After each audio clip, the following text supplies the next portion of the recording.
এ কিন্তু এখানে দাঁড়িয়ে গাড়িটা চেঞ্জ করে দিল। এই ব্যবহারটা আমার খুব, এই যে রয়্যাল এনফিল্ডের সার্ভিস সেন্টার থেকে গাড়ির ডিশ প্যাড চেঞ্জ করলাম। এখানে জিজ্ঞাসা করলাম যে প্লেনটা যখন খেতেই বসেছি তাহলে একবারে লেই চলো, তা বলছে আগে খানা তো খাও, খাবার খেয়ে নাও তারপরে ঠিক লে নিয়ে যাবো।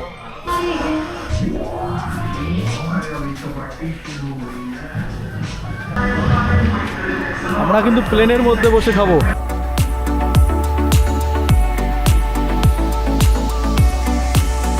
চণ্ডীগড় যাওয়ার পথে এরকম একটা রেস্টুরেন্ট রয়েছে।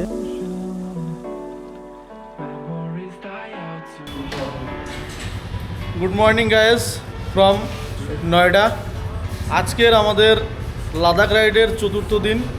এই চতুর্থ দিনে রাইডার জ্যোতির চ্যানেল থেকে তোমাদের প্রত্যেক ভিউয়ার্সকে অনেক অনেক স্বাগত জানাই। তো আমাদের এই চতুর্থ দিনে প্রচণ্ড গরম, যে জন্য আমরা খুব মর্নিংয়ে বেরিয়েছি এবং নয়ডার জামটাকে অ্যাভয়েড করার জন্য বেরিয়েছি। তোমরা যারা লাদাখ রাইড করছো, নয়ডাতে স্টে করছো, তারা অবশ্যই চেষ্টা করবে অতি মর্নিংয়ে এখান থেকে স্কিপ করার, তা না হলে সমস্যায় পড়ে যেতে পারো। তো আমাদের ব্যাগ বাঁধাবাঁধি কমপ্লিট, আমারটা বাঁধা হয়ে গেছে, তাপসদারও বাঁধা হয়ে গেছে, মৈনাকদা চলে এসছে, প্রদীপ্তদা আসলেই আমরা বেরোতে পারি। তো ভিউয়ার্স, এবার আমাদের সঙ্গে দেখা হচ্ছে তোমাদের মোটো ব্লগিং সেটআপে। চলো, আজকের ভিডিওটা থাকছে পুরোপুরি চণ্ডীগড় পর্যন্ত। চণ্ডীগড়ের দূরত্ব এখান থেকে 280 কিলোমিটার। তো এই কিলোমিটারটা কম হলেও রাস্তাটা জাম হতে পারে, সেই জন্য আমরা একটু অ্যাডভান্স বেরিয়েছি। আর আমাদের কিছু নিজস্ব প্রিপারেশান বাকি আছে, সেগুলো নিতে হবে, কিছু কেনাকাটা করতে হবে, বাইকের কিছু সার্ভিস করাতে হবে। তো চলো, দেখা হচ্ছে মোটো ব্লগিং সেটআপে। তাহলে শুরু করছি আজকে জার্নি। জয় জয় ভোলে বাবা, পাগলা বাবার নাম নিয়ে। রাজীব একটু এগিয়ে যাও, রাজীব এগো। শুরু করছি আজকে জার্নি জয় জয় ভোলে বাবা, পাগলা বাবার নাম নিয়ে। তোমাদের সবার আশীর্বাদ করো যাতে করে রাইডটা একটা সুন্দরভাবে কমপ্লিট করতে পারি আর তোমাদেরকে নতুন কিছু দেখাতে পারি। তো আজকের চণ্ডীগড় আমাদের ডেস্টিনেশন। আশা করি এই ডেস্টিনেশনটা অনেকটা অভিজ্ঞতা দেবে যারা রাইডার আছো বা বাইকে করে ঘুরতে যাও তাদের।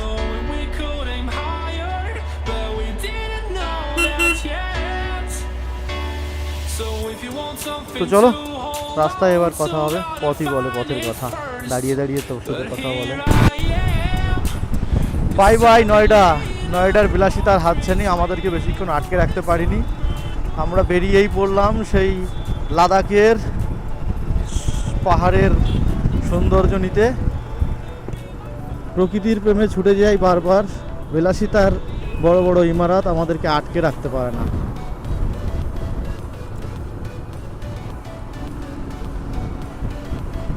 তাই পথ কখনো শেষ হয় না, আর পথে চলাও কখনো শেষ হয় না।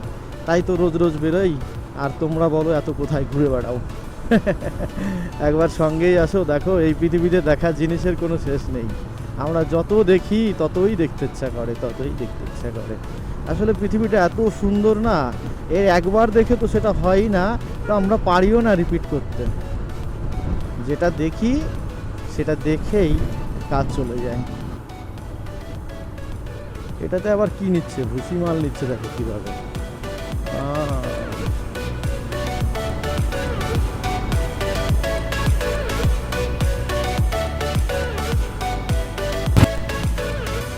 নয়ডার বিভৎস জামে ফেসে গেছি আমরা। যেটা ভেবেছিলাম সকাল সকাল বেরিয়ে উদ্ধার করব, কিন্তু তবুও সেরকম সুরাহা হয়নি। সামনের জামটা দেখো, হ্যাঁ, প্রচণ্ড জাম, প্রচণ্ড জাম।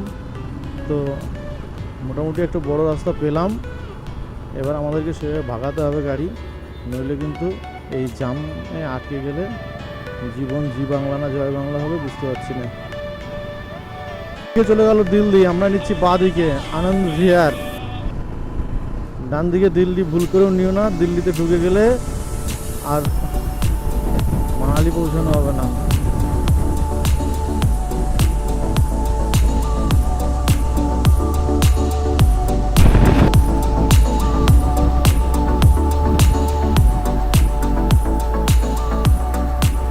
দেখো ভাই, এটা দিল্লি বাবা।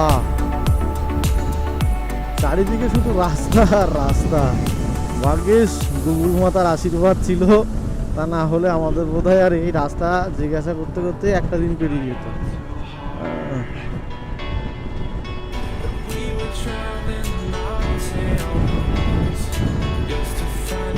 দিল্লিতে অনেক কিছু দেখার আছে, কিন্তু সমস্যার বিষয় হচ্ছে এত ট্রাফিক না, এত জ্যাম, ওই জায়গাটাই ভালো লাগে না। আমাদের দিল্লিতে অনেক কিছু দেখার আছে, অনেক কিছু মানে জানা যায়, কিন্তু ব্যাপারটা হচ্ছে এত ট্রাফিক মন মাইন্ড খারাপ করে দেয়। তবে দিল্লি ঘুরতে আসতে হলে শীত গরমের মিডিল বা শীতকালের শুরুতে আসলে ঠিক আছে। এই গরমে ট্রাফিকে ফেসে গেলে মজা নেই, সাজা হোঙ্গে। অভিষেক আমাদের একটি বন্ধু বলে যে মজা না, ওটা সাজা হয়ে যাবে। তো কিছু কিছু ঘোরা এমন হয়ে যায় মানুষ ঘুরতে গিয়ে লাস্টে মজাটা সাজায় পরিণত না হয়ে যায়। তো যাই হোক, অবশেষে দেখা পেলাম চণ্ডীগড়। যে চণ্ডীগড় আমাদের ডেস্টিনেশন, এখান থেকে 240 কিলোমিটার। তার মানে আমরা এখনও অবধি 40 কিলোমিটার কভার করেছি, আর হচ্ছে 240 কিলোমিটার। তো ভাগাও এই রোড। অনেকক্ষণ পরে এই ব্যস্ততার জাম কাটিয়ে একটু মানে একটা লেন পেলাম, যা ব্যস্ততার জাম কাটেনি। এদিকে কিছু লোক বেরিয়ে গেল, এদিকে বেরিয়ে গেল, তো মোটামুটি আমরা একটু সিঙ্গেল লেনে বেরোতে পারলাম, এইটাই অনেক ব্যাপার। তো যাই হোক, রোদের মধ্যে বাইক চালাচ্ছি, ভালো খারাপ সব মিশিয়েও দেখতে তো পাচ্ছি কিছু, এইটাই হচ্ছে অনেক।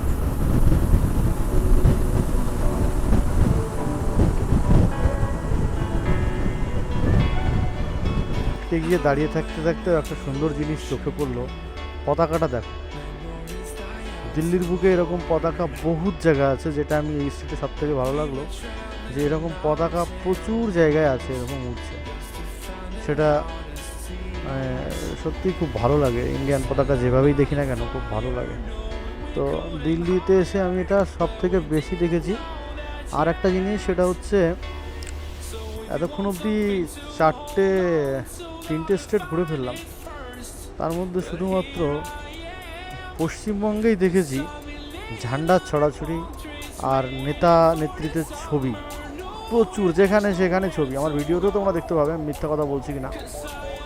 বিহার বলো, ইউপি বলো, সেখানে তো ঢুকে বোঝাই যায় না যে কোন এখানকার সরকার কে আর কে কী আছে। আর কলকাতা বা আমাদের ওয়েস্ট বেঙ্গল ঢুকলে তো সে মানে কি বলবো, পারলে ঘরে চালটাও ছেয়ে নেয় ওরা ওই ব্যানার দিয়ে। তো যাই হোক, সরকারের কাছে খুব অনুরোধ, এই টাকাগুলো এইভাবে নষ্ট না করে উন্নতির কাজে লাগাও। এইভাবে ব্যানার বানিয়ে বানিয়ে গোটা রাজ্যটাকে মুড়ে দেওয়ার থেকে ন্যূনতম কিছু উন্নত করো, সেটা পয়সাটার সঠিক ব্যবহার হবে। তোমরা দেখেছো ভিডিওতে কোথাও কি এত পেয়েছো যেভাবে এখানে দেখা যাচ্ছে, এরকম কোথাও পেয়েছো? পাওয়া নেই। এখানে এই অ্যাক্সিডেন্টের জন্যেই রাস্তাটা জাম ছিল, দেখো কিভাবে মেরেছে। এই অ্যাক্সিডেন্টের জন্যই গোটা রাস্তাটা জাম ছিল। আমরা ভাবছিলাম হয়তো বর্ডার পজিশন বলে চেক হচ্ছে। তো যাই হোক, বিশাল বড় একটা অ্যাক্সিডেন্ট হয়ে গেছে। সবাই সাবধানে চালাবে, সেফ ড্রাইভ সেভ লাইফ। একটা অ্যাক্সিডেন্ট হলেই একটা জীবন, ভাই লাইফ একটাই।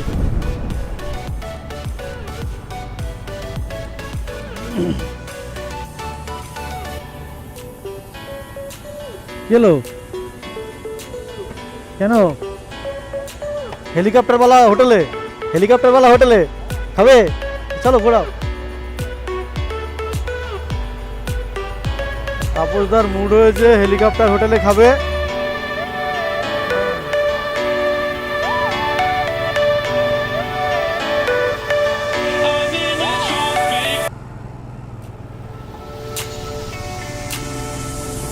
চলো আমার একটু বসে হেলিকপ্টার হোটেলে খেয়ে আসি।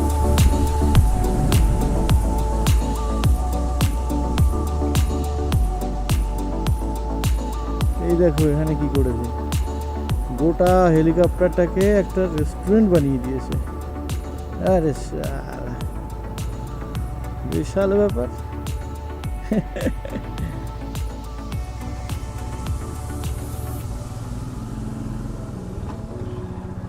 তো চণ্ডীগড় যাওয়ার পথে এরকম একটা রেস্টুরেন্ট রয়েছে, যেটা কিনা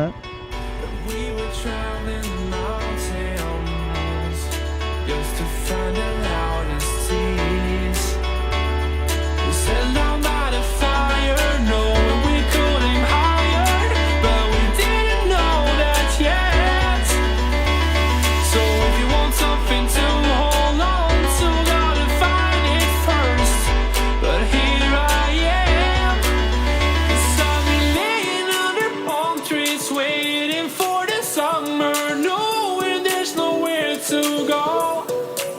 'Cause I am happy on this island. Wanna be my fatherland. I don't ever want to leave. I'm in a tropic club.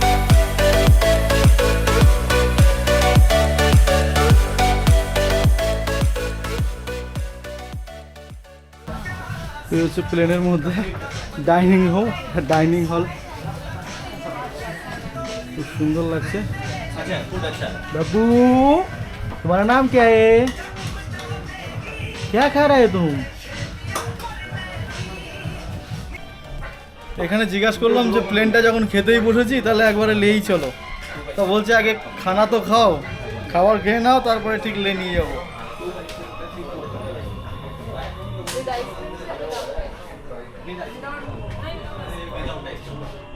তাপসদা কেমন লাগছে বলো?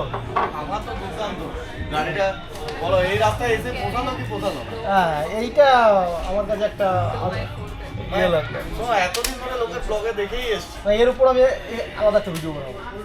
বানাও। এয়ারপোর্টে বসে কোনো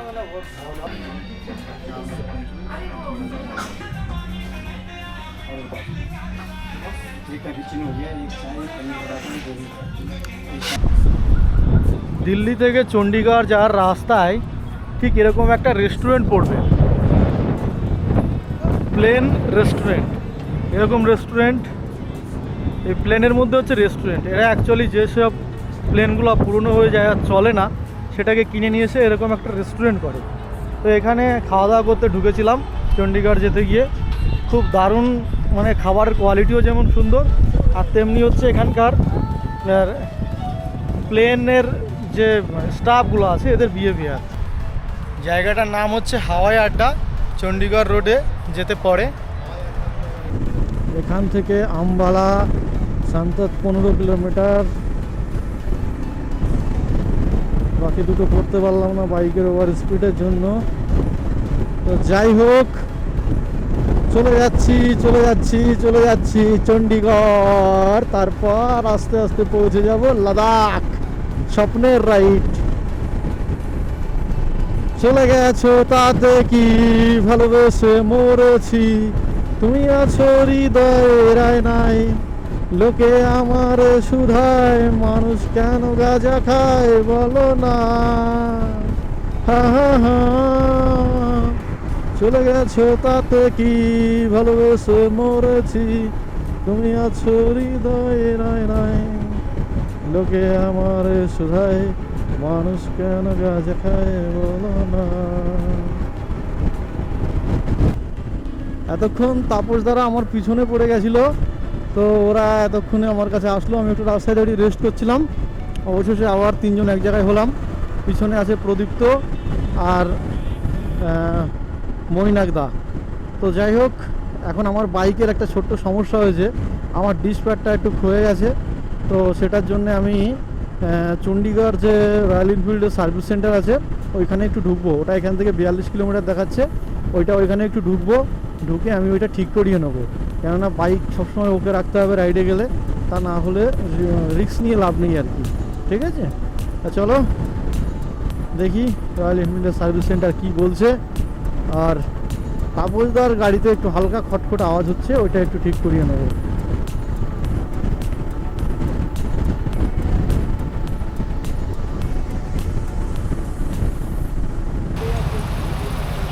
চণ্ডীগড় এসে রয়্যাল এনফিল্ডের সার্ভিস সেন্টার থেকে গাড়ির ডিসপ্যাড চেঞ্জ করলাম, কারণ আমার ডিসপ্যাড অতিরিক্ত ডিস মারার কারণে ডিসপ্যাডটা ক্ষয়ে গেছে। এখানকার সার্ভিস সেন্টারের ব্যবহার আমার এত ভালো লাগলো, আমার গাড়ি রাস্তায় রেখেই এই ভাই লোক আমার গাড়িটা ঠিক করে দিল। সার্ভিস সেন্টারের সামনেই গাড়ি রাখা ছিল রাস্তার ওপর, কিন্তু এখানে দাঁড়িয়ে গাড়িটা চেঞ্জ করে দিল। এই ব্যবহারটা আমার খুব ভালো লাগলো। আমি এক সেট এক্সট্রা ক্যারি করছি, তোমরাও এক সেট এক্সট্রা ক্যারি করবে, কারণ এটা খুব ভাইটাল। আমি করেছিলাম না, কিন্তু এখন করছি। চণ্ডীগড় সার্ভিস সেন্টার থেকে বাইকের ডিসপ্যাডটা তো চেঞ্জ করলাম, তার সঙ্গে এক্সট্রা কিছু পার্টস নিয়ে নিচ্ছি। আরেকটা ডিসপ্যাড এবং একটা ক্লাস কেবিল সঙ্গে ক্যারি করতে বললো, নিয়ে নিই, কেননা কোথায় কী পাবো তার ঠিক নেই, থাকলে অন্তত লাগাতে পারবো। এটা আমার একটা ছোট্ট টেনশান হয়ে যাচ্ছে এখন। एक सेट एक्स्ट्रा क्लास, ये सामने वाला ना, सामने वाला और एक क्लास केबल, ये दोनों हम परचेस कर रहे हैं। कितना हुआ टोटल?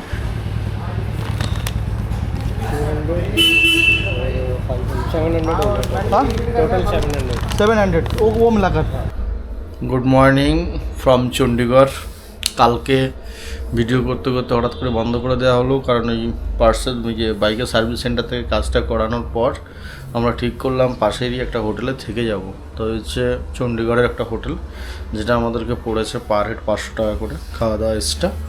তো এই হচ্ছে সেই রুম, যে রুমটাতে কালকে আমরা ছিলাম। দেখো রাইডারদের রুম ঠিক এরকম হয়, চারিদিকে জামা কাপড় যেরকম সেরকম পড়ে থাকে।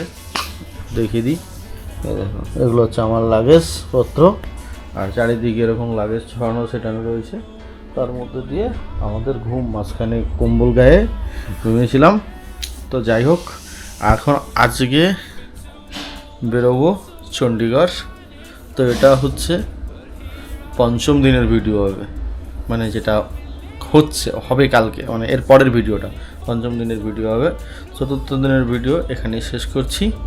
ভালো থেকো, সুস্থ থেকো, আর চ্যানেলে যারা নতুন চ্যানেলটা সাবস্ক্রাইব করে দিও, আর যারা চ্যানেল থেকে একটু ইন্টারেস্ট হচ্ছ তারা যারা একটা লাইক করে দিও। অনেক কষ্ট করে ভিডিও করছি বস, গরমের মধ্যে দিয়ে।